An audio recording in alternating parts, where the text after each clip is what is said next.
There are paintings so precise that, 6 centuries later, we still struggle to understand how a human hand could have made them. Look closely enough and you will find individual eyelashes, the reflection of a window inside a single eye, the shadow of a pair of glasses falling across the page of a book, and beneath the lens, the text itself visibly distorted by the glass. Light striking a suit of armor, bouncing, refracting, and illuminating other surfaces at the same time. All of it painted by hand. All of it created at around 1434 to 1436. This is The Virgin and Child with Canon van der Paele by Jan van Eyck. At the center sits the Virgin Mary on a throne, the Christ child on her lap. To her right stands Saint Donatian, the patron saint of the church for which the painting was made. To her left stands Saint George in full armor, and kneeling beside him is an elderly man in a white robe, Canon Jan van der Paele, the man who commissioned the work. Van der Paele was already in his 60s and in failing health. He knew death was approaching. Like many wealthy men of his time, he wanted to secure his place in the afterlife and leave a lasting memorial. But he asked for something more specific than a simple donor portrait. He wanted to be presented directly to the Virgin and Child. He wanted his own patron saint, George, to introduce him, and he wanted Mary and the infant Christ to turn and look at him, as if acknowledging that paradise was near.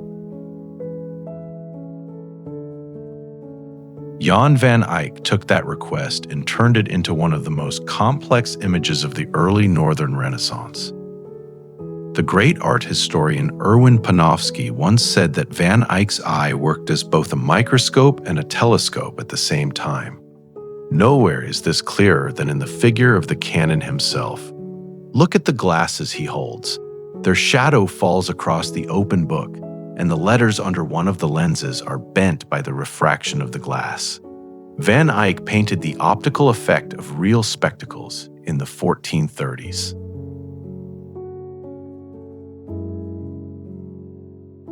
If you look into the eyes of the figures, you will find not vague highlights, but specific reflections of the light sources that illuminate the scene. And then there is St. George's armor.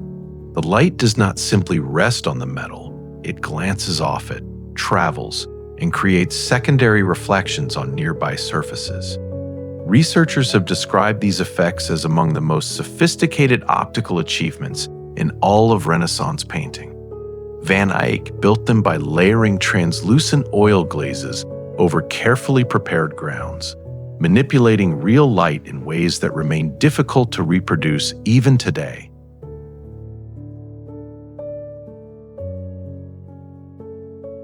Yet, technical brilliance was never separate from meaning. Every detail carries purpose. On the capitals of the 2 pillars that flank Mary's throne, Van Eyck carved tiny scenes.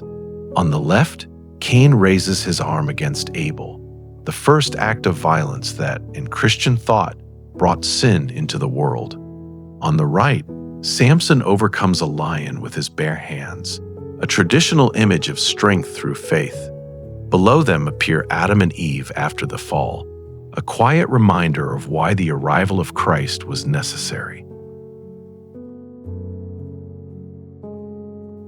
In the child's hands are 2 further symbols, a parrot, sometimes linked to the idea of the Word made flesh, and a small bunch of flowers that Mary also holds.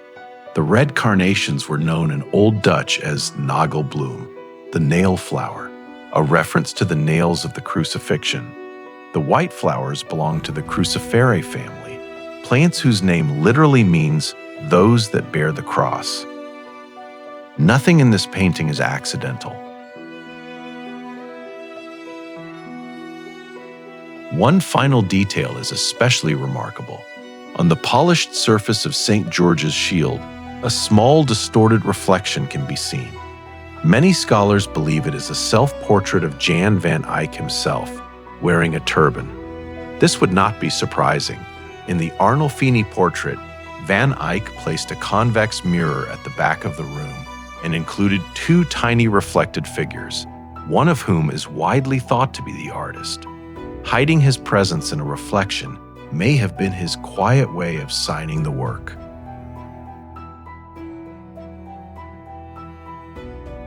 "600 years later, the painting continues to challenge modern science. In 2021, a team from the University of Antwerp developed a new technique, macroscopic X-ray powder diffraction scanning, specifically to study its pigments and layering. What they found confirmed that Van Eyck combined materials and methods with a precision we still do not fully understand. Even with today's technology, researchers cannot completely explain how every effect was achieved. That may be the most extraordinary fact of all.